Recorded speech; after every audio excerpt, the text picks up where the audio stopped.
dalam sebuah cangkruan dengan teman-teman sekolah yang bahasanya biasanya itu macam-macam, sampailah kami pada cerita salah seorang teman kami yang sukses mengelola lembaga pendidikan ketika ia dipercaya.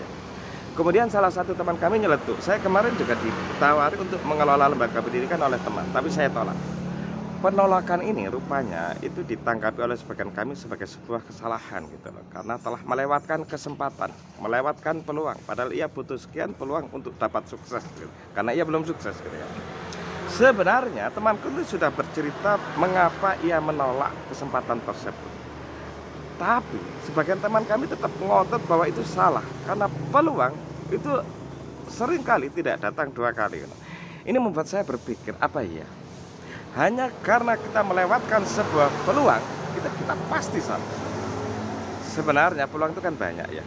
Ada jual bakso, soto, daging, ayam, dan seterusnya. Dan itu peluang kayanya juga besar.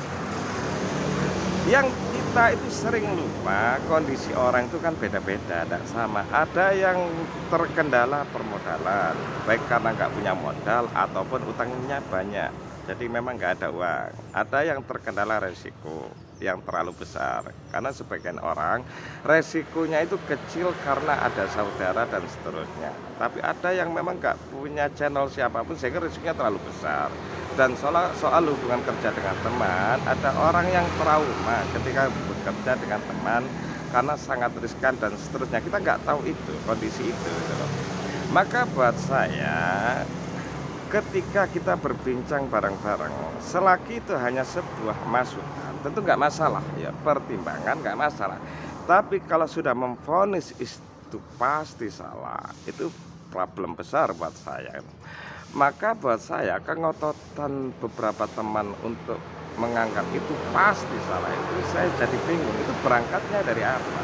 Itu berangkat dari keyakinan yang benar-benar ia ketahui, atau keyakinan yang dasarnya sekian hal yang tidak ia ketahui, atau ia hanya ingin menang-menangan aja ketika ngobrol bareng dengan teman banyak. Dan ini koreksi juga buat saya. Sekian, terima kasih.